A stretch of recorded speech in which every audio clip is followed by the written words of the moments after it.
I'll start with you, Thomas. Could you just say something about the kinds of questions that you are interested in most generally as a philosopher? Not necessarily the ones in theory of the earth, but just in general, what are the kinds of things that you're into, philosophically speaking?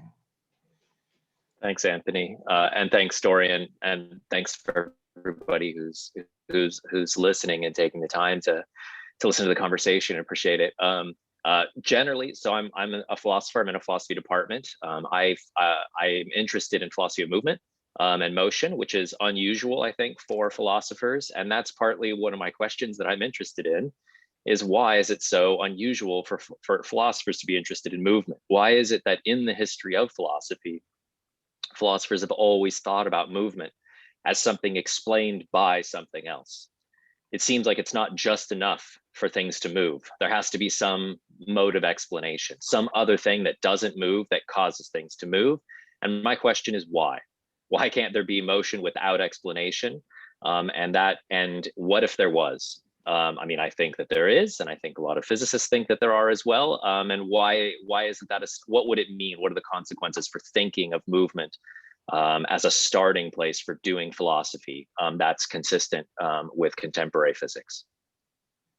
Thank you, Thomas. How about yourself, Dorian? I noted in the when I looked up your work that one of the achievements of your writing has been the rethinking of the human body as a multi-species organism. Mm-hmm. So I'm interested, broadly speaking, in what your work has been about. What kind of questions you've been trying to address?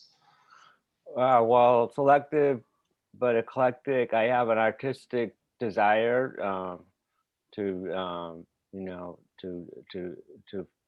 make philosophy and science go together, maybe go beyond them in different forms of literature and stuff. But as far as like recent questions, I mean, one that has interested me is what I would call biophenomenology. What is the status of the inside of the moving beings, including organisms, of course, that Thomas Snail talks about. And of course, there's an aporia there too. It's called this, skeleton in the closet of philosophy being solipsism.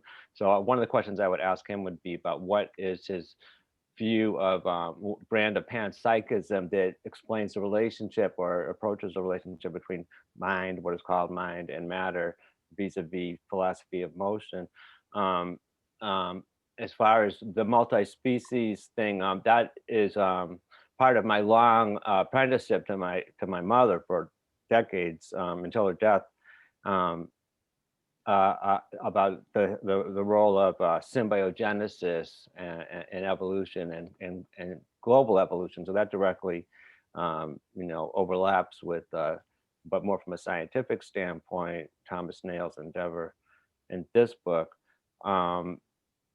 The multi-species, just as a quick segue, and then I'll try to shut up, it's a good it's a good moniker, it's a good thumbnail description for the idea of the microbiome. But the symbiogenesis goes much further, of course, because it's not just the cells of other organisms in your bodies that are part of your bodies, but the constituent cells themselves, which have a more than multi-species past. And of course, the bacteria, I shouldn't say of course, are also more than species according to a strict biological species concept, because they trade genes so much. So my mother argued that they don't actually even have species, although they're still arranged that way in the Burgess manual. That's the kind of fluidity that transcends the will to taxonomy in philosophical and scientific endeavors. So I mean, I would even say that's not saying enough to say that we're multi-species organisms. We have archaea in our guts, and we have bacteria everywhere, and we come from bacteria and archaea symbiogenetically merging with other things coming along the way. So we are a lot more than just species. We're constructed of things that arguably don't even have species. Speciation itself was an evolutionary event that came with the protoctus, you really shouldn't say protozoans, which were themselves the result of the evolution of symbiogenetic events early in evolution, over 2 billion years ago, maybe about 2 billion, 1.8 billion, around there probably. after oxygen rose in the atmosphere due to the excretion of photosynthetic bacteria that use water as a source of hydrogen and release the O and the H2O, oxidizing rocks on Earth's surface. And part of what we come from is the organisms that adapted to that horrible ecological catastrophe at the time. If you wanted to stick yourself like a modern day shaman in organisms that you think are way beneath you, but actually are you.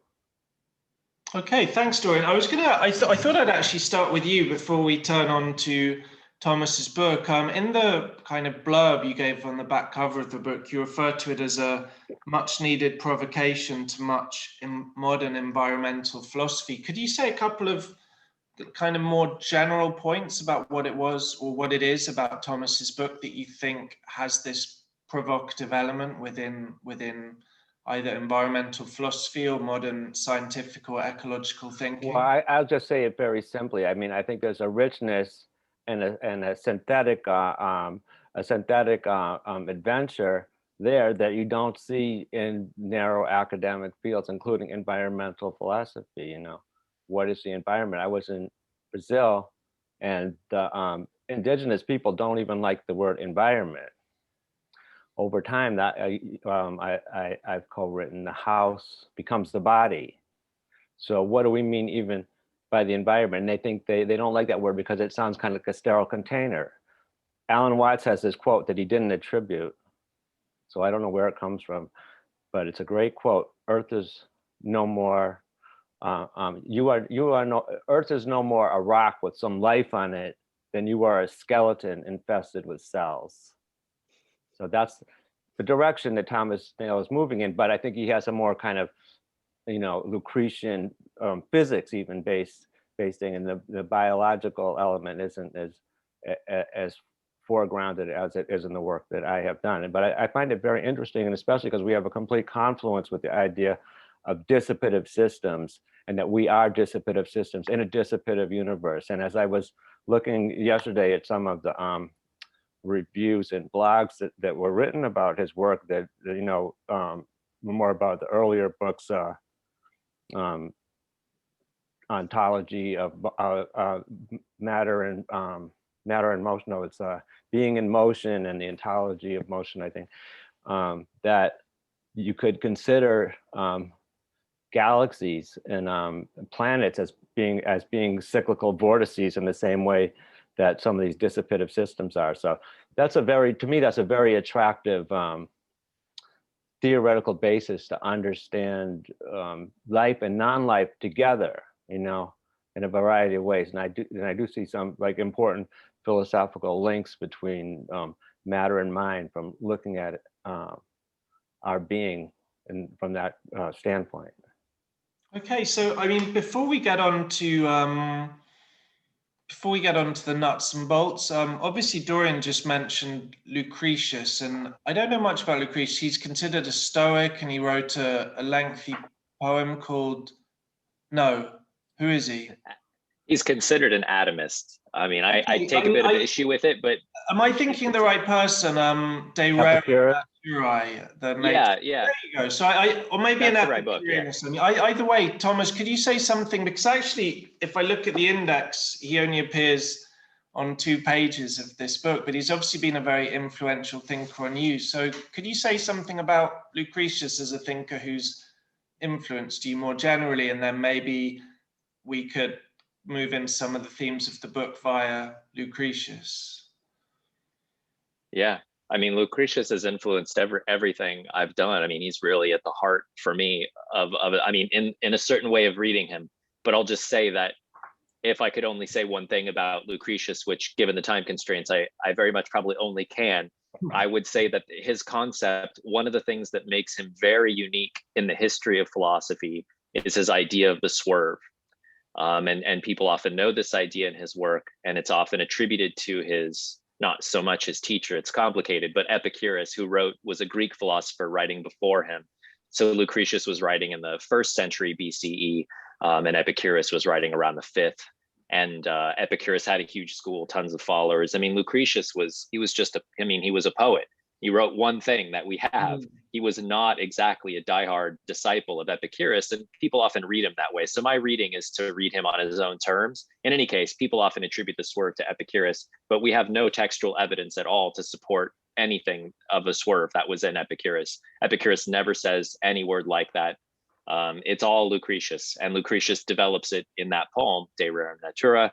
And the reason why I think it's the most important, for me, most important concept in the history of philosophy is that Lucretius thinks that the movement of all of nature is swerving and there's no other explanation.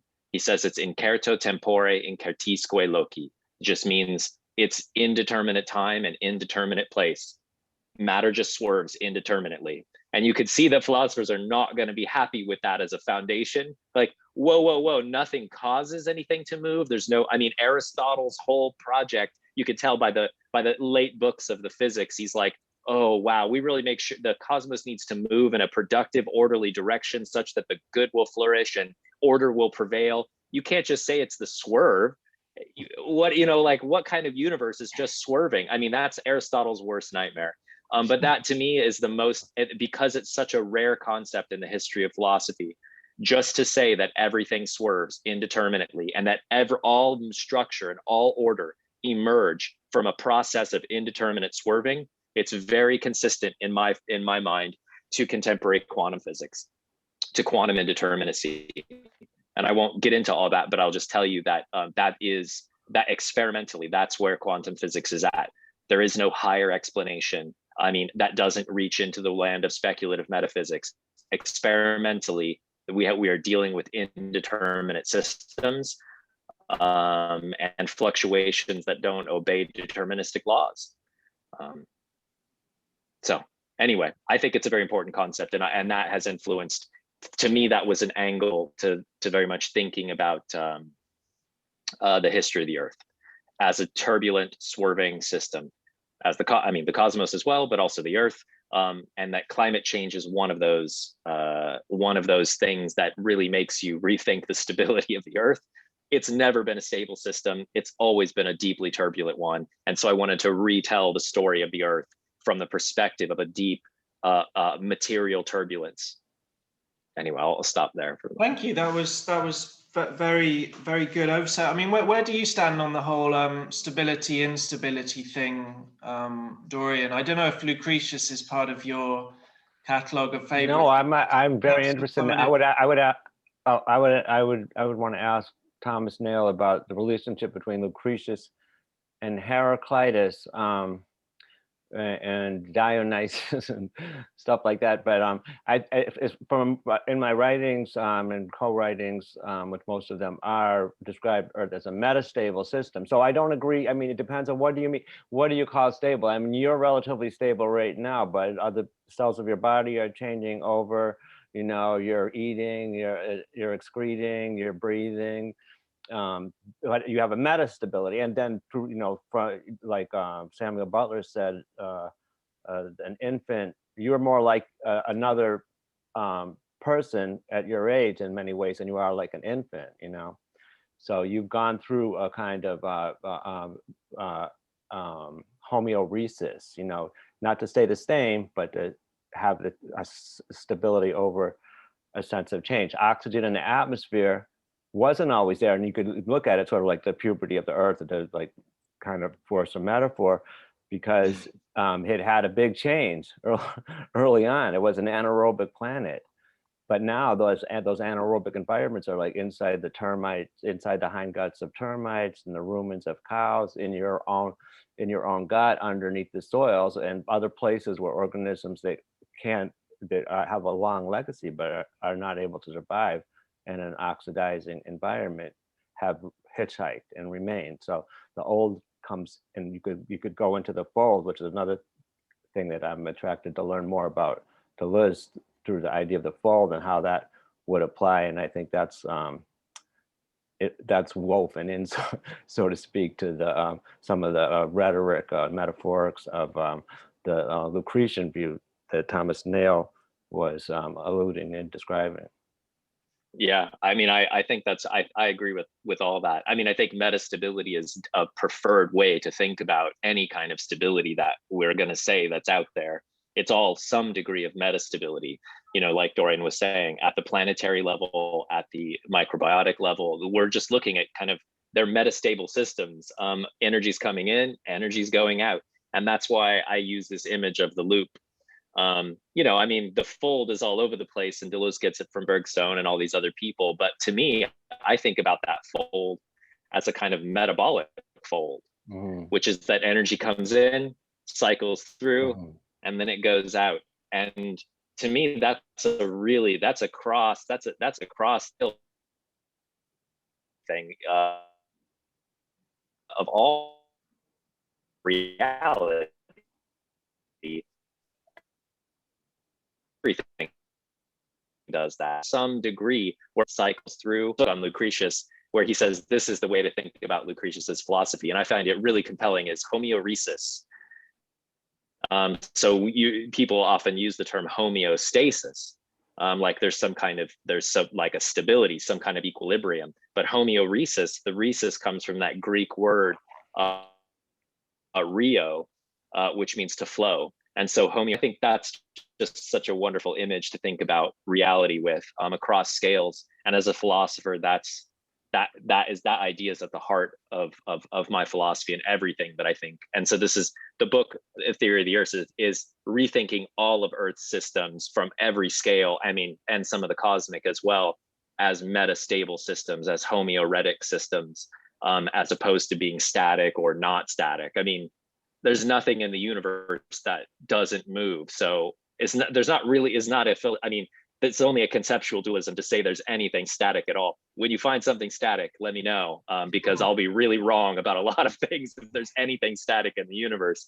But until then, we're only dealing with different, relative motions. So we have to compare and structure relative metastable motions, and we're never dealing with any kinds of genuine stasis or real stability.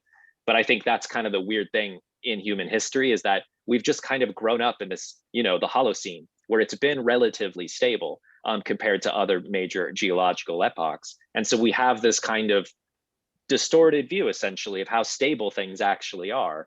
And it's only recently that there's enough instability that we're like, oh, things feel unstable. It's like, yeah, well, things have always been unstable. What you've had is a start period of metastability based on a lot of the things that Dorian has written about, as well as Gaia theory, and thinking about what is it that it produced the Holocene. That itself was this very ecologically metastable, planetary systems moment, where a lot of things came together to make that very fragile metastability.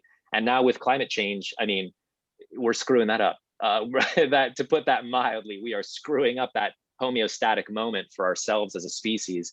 I suppose when I say we, I should really qualify that as some assholes, some people who are very much invested in screwing this up, and the rest of us would not prefer it.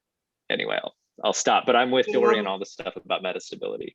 Yeah, I mean, Dorian, I was reading recently a conversation with you about the kind of Anthropocene versus Gaia. I was wondering if you could say something, like Thomas just mentioned the Holocene, so I was hoping you could just say something about what the general understanding of that is, and then maybe something about the shift into the Anthropocene stroke Gaia language, both of which seem, at least as far as I can tell, to have arisen around the same time within the last 20 or so years. And maybe that would be quite useful for teasing out some of the distinctions between planetary thinking, earth-based thinking, cosmic thinking, and so on. Yeah, unfortunately, I think the Anthropocene is another example of human hubris. We weren't able to lay claim to being God's chosen ones with any kind of scientific rigor. So now we're like the diabolical means of destruction and environmental change at a level that has never been seen before. That's not exactly right. I mean, we're doing some of those things, but it's been going on like that all the time. The rise of oxygen and what I would call the cyanocene, just for fun, to show that the Anthropocene is a self-congratulatory word, showing how powerful we are. we didn't geoengineer the planet to make it have an oxygen atmosphere and keep that oxygen metastable for the last 2 billion years. That was done by the bacteria. We're really a little bit too big for our britches. I mean, in evolutionary context, I think we're kind of technically, mentally enabled species that has been making a big mess for itself. I would argue that aging is a genetic phenomenon, and it helps and it has evolved in a group selective way in groups of organisms that tend to grow so fast that they destroy their environment. So in these sorts of organisms that tend to over reproduce, they can be wiped out all at once by being eaten, by being infected and dying through a pathogen, and through starvation because they eat the food supply. And those, the last one is certainly probably it might be a part of our own lineage's history, that we come from organisms, and that's been controlled by aging. But because of the evolution of the brain and technology, we have been able to reproduce and engineer the planet, to our own liking temporarily. In the long run, organisms will not survive if they destroy the ecosystems of which they are a part. It's not quote unquote rocket science. And I think that lesson is not necessarily in us at the global technoscientific glitterati level, or technocratic level, but to say the least, but it is in our bodies, except that it's sort of been, it confronts us, for example, with starving out as a species, being wiped out through infection at another level. So we've sort of skipped a step, we got advanced too fast. So in the long run, I think, humans, like all organisms, we're the average lifetime of a backbone species in the fossil record is about 4 million years. And so, we're not going to live forever anyway. Let's not name a geological age over something which in retrospect may look like, as my mother suggested, a layer of a small layer in Earth's crust of iron from the cars, Okay, yeah. So Thomas, you sort of, I think at one point you rename the Kynocene, in a sort of semi-jokey way. You kind of say, let there be as many Anthropocenes as they want. So I got the impression you maybe don't take this discourse of naming our current epoch as seriously as some people do, or did I miss the sense of why you wanted to call it? Oh no. Scene? Yeah, I agree with everything Dorion said about the Anthropocene, and I think I said something in the book to that effect as well, that it's just this kind of human hubris moment. I mean, to give ourselves our own geological epoch, it's just, I mean, at the scope of geology, when you read enough geological history, you're like, this is ridiculous. But not unpredictable that humans would have named it after themselves, that they're the ones. I mean, there's been 5 prior mass extinctions.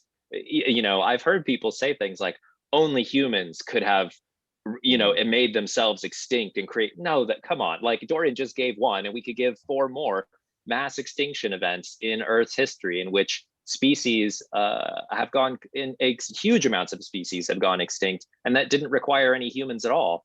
And so it is very telling. I think that people will keep using the Anthropocene, but I don't have that much, I don't care about it, only as a provocation to rethink the present at a geological level. That's important. So that's why I just kind of, and there's a great paper, I think, that just I forget, I cited in the book, but it just goes on the number of scenes that people have added to, the Capitalocene, the Plantationocene. Donna Haraway has the Thulucene, which I like the Thulucene just because within that same spirit. And so in that spirit that she calls it, Cthulhu, the giant sort of squid monster with all of its tentacles, she likes this as an image because, the tentacles of how everything is interconnected on the earth. I mean, that should really be the moment of realization. Like the climate change should call us to be like, oh, the whole thing is interconnected. And if you screw up some pieces bad enough, it will start to tear apart the whole metastable system. And so she likes the idea of that's the realization, like that's the positive realization. The Anthropocene is like the realization that we really shouldn't be having, that it's all us. It's all our problem that we did it on our own, both a moment of heroism and failure as a species.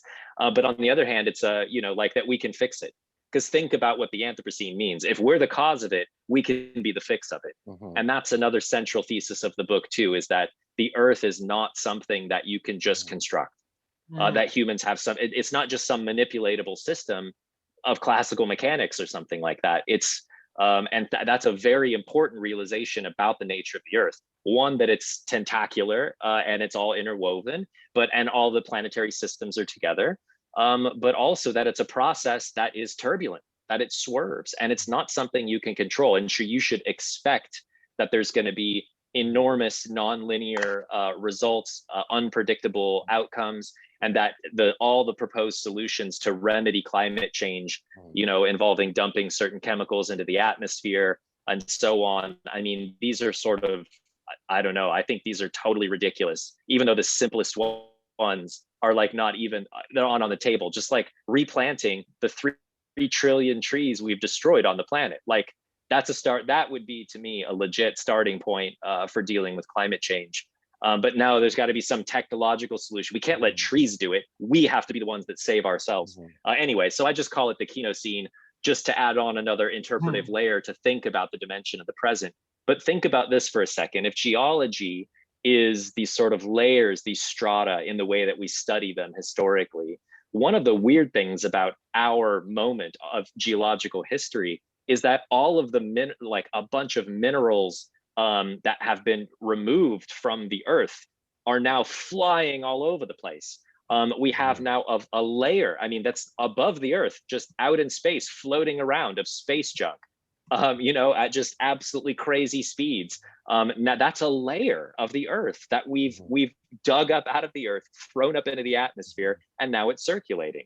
Plastics, we digest about a credit card's worth of microplastics like once a week or once a month. I forget what it is, but it's horrifying to think how much we are eating. That is another layer that's circulating through our bodies. Like we're carrying them around. We are like a little mobile strata of geology carrying around, petroleum products in our bodies.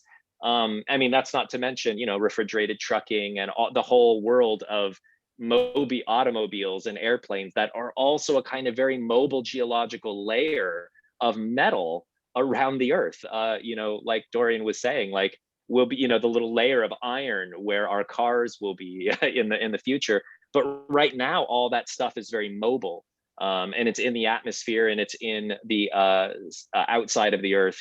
And those are all geological things too. And so the Kenocene suggests that the thing that's sort of interesting geologically is that we've dug up all of this stuff, thrown it up into the air, and wrapped it around very rapidly around the surface of the earth in a way that I can't say that any other geological time period has torn up that many minerals and metals out of the earth and then circulated them around the world in the way that we have.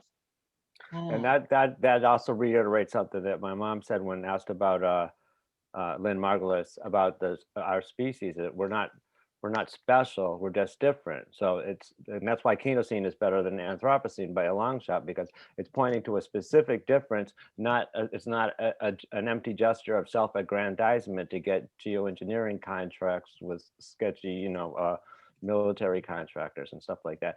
What was I going to say? I forget what I was going to say.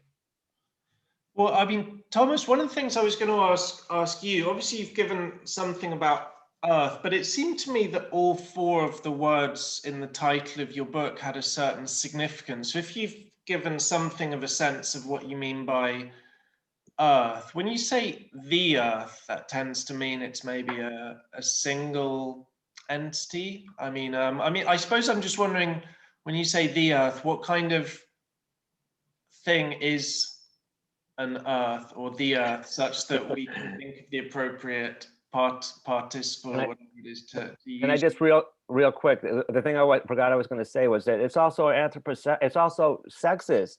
Anthropos. If you heard somebody saying man this and man that, I mean, it's just a Greek word for man. So think about that before you embrace that term. Okay, I was sorry to interrupt. Yeah. I mean, we could heap on problems. I'll heap on one more very quickly about the because I agree with that.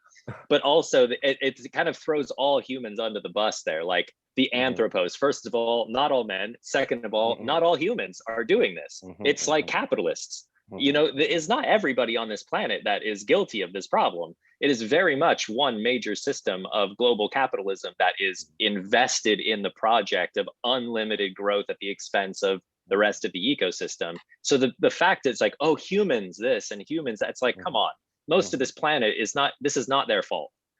They do not have either, they have no other choice, no other option. And there's certainly people who are invested in making this happen in ways that other people aren't. So, and also people are disproportionately affected. So it's not like all humans are bearing the responsibility or bearing the consequences equally. So the anthropos too is a very fraught term that I personally would not choose to use that in any serious philosophical way, because it's just, I don't know, it's laden with problems. And yeah, the critiques are all over the place now for this term. So but I don't think it'll go away. Anyway, so your question about the earth. Yeah, I don't think there is a thing called the earth. So I'm a process philosopher. I think that there are not things, there are just processes. And so when I think about the earth, to me, what that means is that we're not just dealing with a thing or a substance, some kind of stuff, but we're dealing with processes. And those processes are beyond just what we typically think of as the earth, even just as a planetary system. You know, people talk about, you know, the ecosystems and ecosphere. Well, there's a uranosphere, you know, so Uranos is the god of the skies, the Greek god of the skies. And that, you know, just the skies out, I mean, like outside of like the stars, you know, the heavenly body. So all of that is part of what the earth is too. I mean, where did it all come from? I mean, the earth is just made of space debris as well. It's made of stuff from the atmosphere. It's made of, you know, all of these rocks and minerals, and it keeps being made of them as meteors hit and as radiation and all kinds of stuff bombard our atmosphere and change the atmosphere and change the composition. I mean, it's really cool to just watch chemicals, you know, minerals evolve over time. We talk about species evolving, but, you know, when the planet first started off, we only had like, you know, 50 something minerals.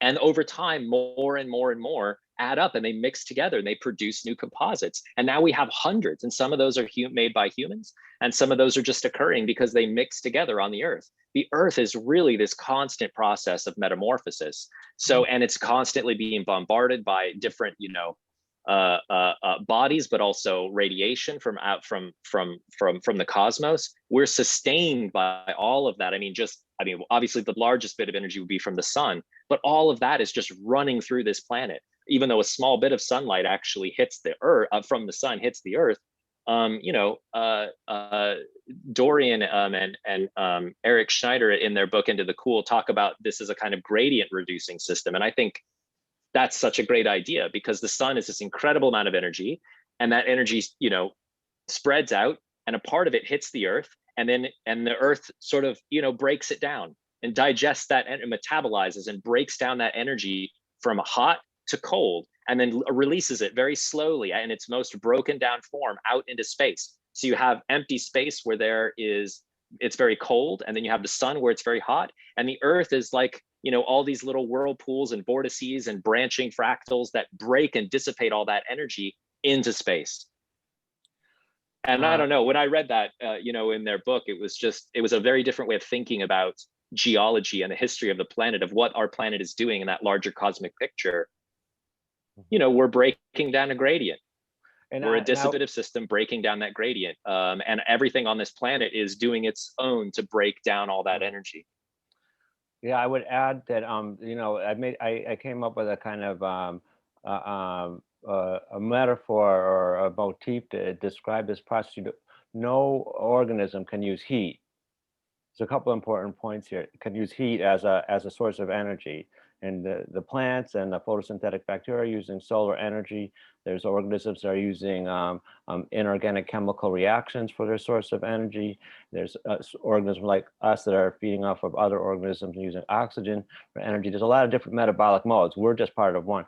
But what at the global level, and this is a kind of a correction, and it would actually show a divergence between the standard sort of Lovelockian view of the Gaia hypothesis and Margolis's view, and also the hippie sort of view that it's an organism or a goddess or anything. Earth is not an organism. In fact, it's not as coherent as an organism, but it's also arguably more than an organism. And one of the reasons is because unlike any organism, it completely recycles its material waste.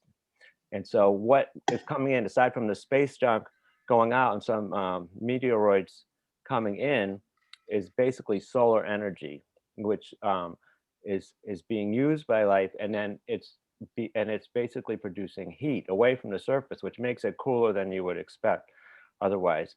When you look at it that way, Earth's surface is more like the imaginary houris that the martyrs visit when they go to paradise in Islamic mythology, because they don't defecate, they don't urinate, they don't menstruate. At a global level, the more than organism that is the Gaian biosphere is producing heat, and it's using everything else and materially cycling to do that. And just one more point to add to what Thomas Nail was saying about minerals, in thinking about the Anthropocene, I think a really neglected thinker, at least in the West, it's not so much the case in the Soviet Union and Russia, is Vladimir Ivanovich Vernadsky, who wrote the biosphere. He actually popularized the term, the biosphere. He influenced George Bataille, who was reading that book, translated into French in 1929, and I think it filtered from him, whether he knew it or not, and to Derrida, and including essays like White Mythology, which I find fascinating as a kind of crossroads between science and philosophy. But the biosphere was the living sphere or surface. They already had, geosphere, hydrosphere, but he also postulated in a more materialistic way than Teilhard de Chardin is more famous, a noosphere. And one thing that Vernadsky pointed out with minerals is that if you look at the elements in the periodic table of elements, over evolutionary time, more and more of them are becoming incorporated into the living system at Earth's surface. And with human beings, due to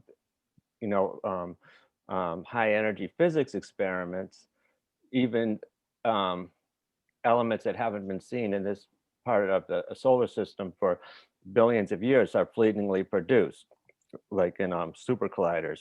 So when you look at it that way, I think that gives you a better handle on like the differentness rather than the specialness of the human species. If you want to aggrandize it, look at stuff like that and see how that connects to these global evolutionary movements, rather than saying we're like sui generis.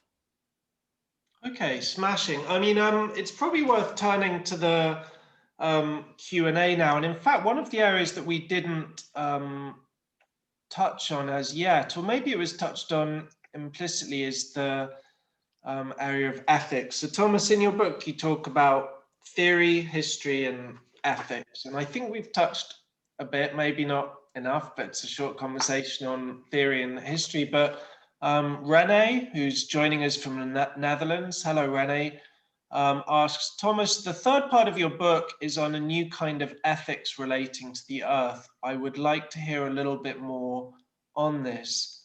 How does this ethics resonate with Lucretius's ethics, and is the endless kinetics you are proposing somehow reconcilable with ataraxia, the ethical goal of Lucretius, as some people argue? So thanks for that question, Rene. It's a good to make sure that we touch upon this very important part of Thomas's book. So. Thanks. Yeah, this I'll have to say that the ethical part of the book was the part that I was sort of most surprised by the conclusions. When I got to, I think I had a good sense of what I want to do with the theory, and the history had its own kinds of internal constraints on geology, and the ethics was not at all what I was expecting. And I really had to, I don't know, sit with it and think about what it meant.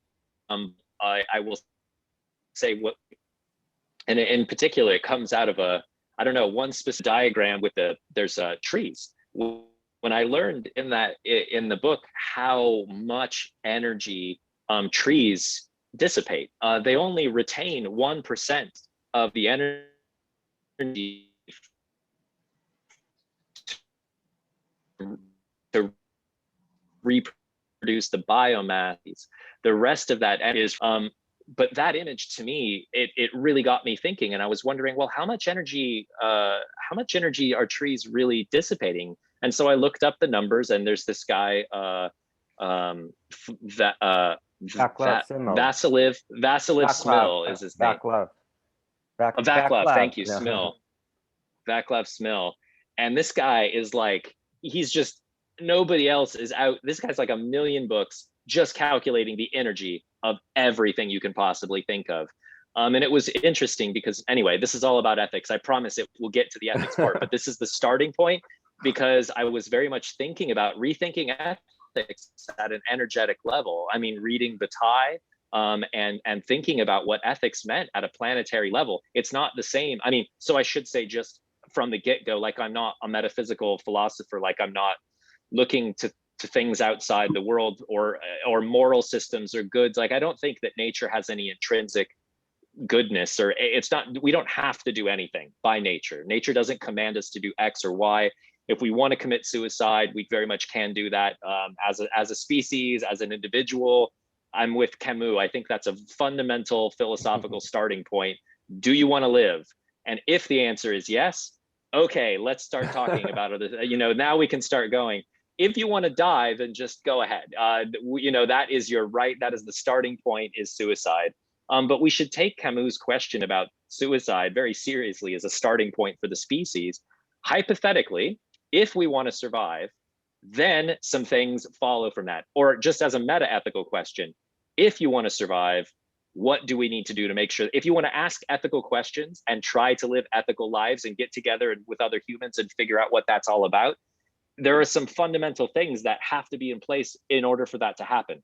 Anyway, sorry, that's all the precursor to say that if what the universe is up to is dissipating energy in all these very creative ways through black holes, through spiral galaxies, through planets like our own that have all these vortical atmospheres and hurricanes and lightning strikes and biological systems that eat and then release and break down that energy, that seems to be what everything is up to.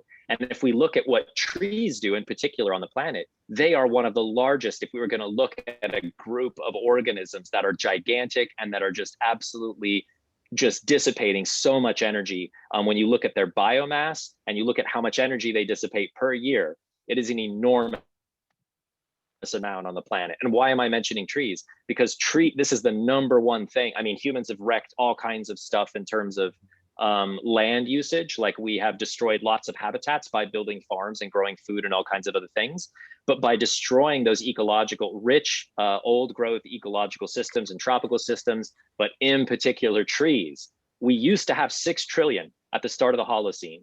And now we've got 3 trillion. And it's only like a couple of years ago that we even know that we've got 3 trillion trees because of satellite information. Nobody thought we had 3 trillion trees. People were like, oh yeah, several billion trees for sure. But now we know it's 3 trillion, but we know that we used to have double that. Okay, so this is also stuff that just came out of the most recent climate report about the impacts on biomass over the course of human history.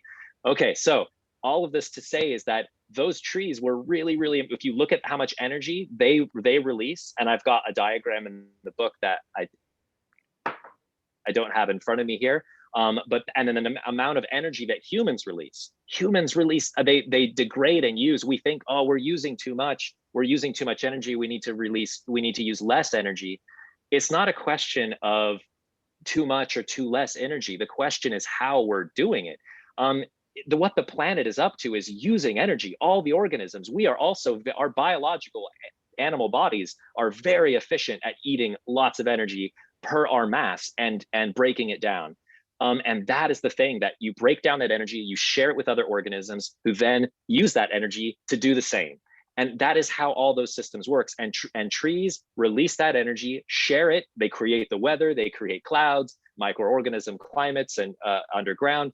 Anyway, they release that energy and they help others to dissipate. The thing about humans is that we have very much destroyed the planet's capacity to keep doing that.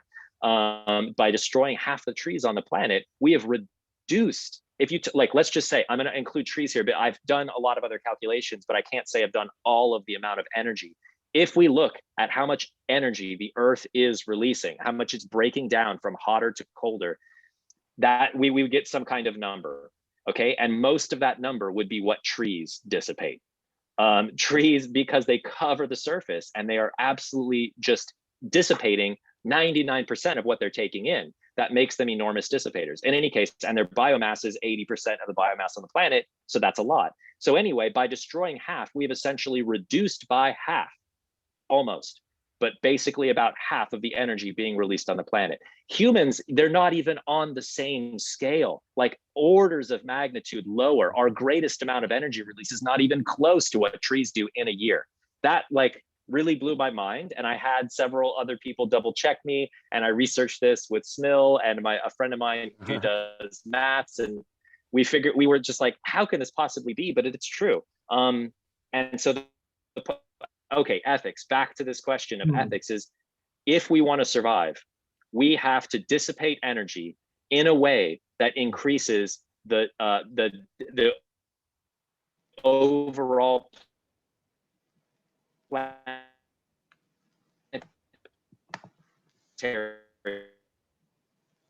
dissipation. Okay, now what does it now follow up questions of whatever kind, in order to do philosophy at all, in order to not suicide our species, we have to dissipate energy, increase the planetary rate of dissipation, the optimal rate of dissipation. Now, it's not a question of maximum or minimum, it's a question of optimizing, which is to say how to create a planet that increasingly dissipates energy. And there's a bunch of things that we can do, but we could check ourselves like, oh, we tried this, did it work? Did it increase planetary dissipation? Did this help? Well, capitalism, we just know this already, no further investigation needed. It doesn't help increase planetary dissipation. It decreases planetary dissipation. It's not like, oh, capitalism is burning all this carbon, it's, it is, yeah, it's burning carbon, it's destroying the oceans, it's having all these effects. But the key thing is, it's not the amount that is being dissipated by humans, it's what that dissipation is doing to the rest of the dissipative system. Does that make sense? So it's actually, we've halved over the course of human history, we've reduced planetary dissipation by half. The Earth is less dissipative now than it was when we were on the scene. And that is a fundamental ethical, for me, foundation. Now, I could recommend that would get us to that point where we're that would help dissipate, and things that are gonna not help the planet dissipate energy. But that way of framing ethics as a planetary project of dissipating energy, I did not see that coming as an ethical answer or a way of even framing ethics. Environmental philosophy frames that at a much more even social or structural level of like, oh, what can we do to recycle or store carbon? And to me, those are still way too small. And they're also philosophically about conservation. But the shift is from conservation to dissipation. And to me, that's an important philosophical, fundamental ethical shift. Thanks. Sorry, yeah, Dorion, carry on. I would just say that there's a school of scientific philosophers, if you will, or who trumpet maximum entropy production, which is equivalent to dissipation. And I think you have to add a temporal factor, because if the purpose of if the materialistic telos of my body is to dissipate energy, which I agree with Thomas Nail, it is, I could in the short term maximize that if I spontaneously combusted, right? And fulfilled the Camusian prerogative. But that's much less than I would dissipate over my natural lifespan. And I think this is a good place to mention that, it's often said that life violates the second law of thermodynamics, which can be simplified to say it's a description of what happens at our scale, which is that entities, they spread energy, and there's an attractor to spread energy, and entropy is a measure of the spread of energy. It's not a mysterious, abstract quantity of disorder. It's a measure of the spread of energy.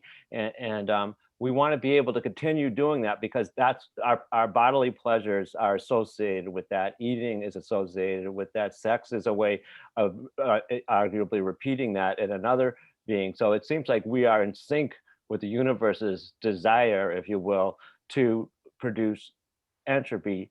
Life does not violate the second law of thermodynamics. It's actively, it arguably epitomizes it in the form of material beings, as do non-living complex three-dimensional systems like convection cells, which are in the atmosphere and can be in little chemical reactions and storm systems, etc. But life continues to do this. And so the continuance of the dissipation that's what we're doing. And there's no way of stopping doing it. You can't conserve that and be alive. And I think that's what Thomas was saying. I just wanted to make that distinction, because if we grew as fast as we can, if we technologically and capitalistically destroy the surface of the earth for short-term dissipation because it's a form of greed and can get some people wealthy and then die in the aftermath, that is dangerous, and that is very short-term, maximally dissipative, but it's not as beautiful or as desirable or as ethical as doing it over the long term. And as suggested by Thomas's remarks, those sorts of systems, which we're not really in right now, would be more biodiverse enclaves in which we are part of the master energy dissipators, and arguably not just figuratively, but literally the highest life forms on Earth, because they spend most of the time away from the surface, the trees. And similar sorts of, I would argue that there should be some kind of, funding or thinking to a greater extent about how do we live in multi-species ecological communities that are not tethered to the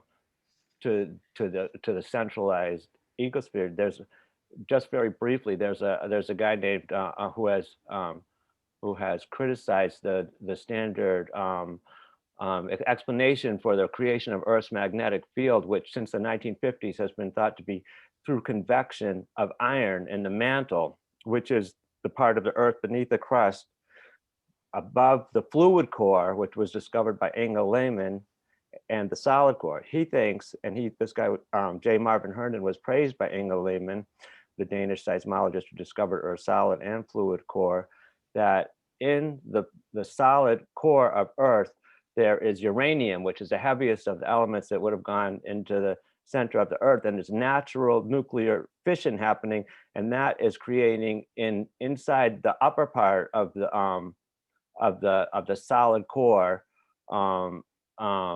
convection, and above that is the fluid core, which would be iron and sulfur, and this is what's actually producing the magnetic field. And it may be a case of premature ossification, which is very prevalent in science, where something becomes dogma, and then because it's science and because they have an open method, it must be true, but then there's too much institutional momentum for things to be re-examined. If this is true, then skipping a bunch of other arguments, the polarity reversals in the magnetic field are sometimes precipitated by external events, including possibly solar wind and meteors and stuff like that. And what that means, and it also has to be a regulation of this natural nuclear reactor inside, and that the polarity, the reversals of the magnetic field are coordinated in some cases with major mass extinctions. There was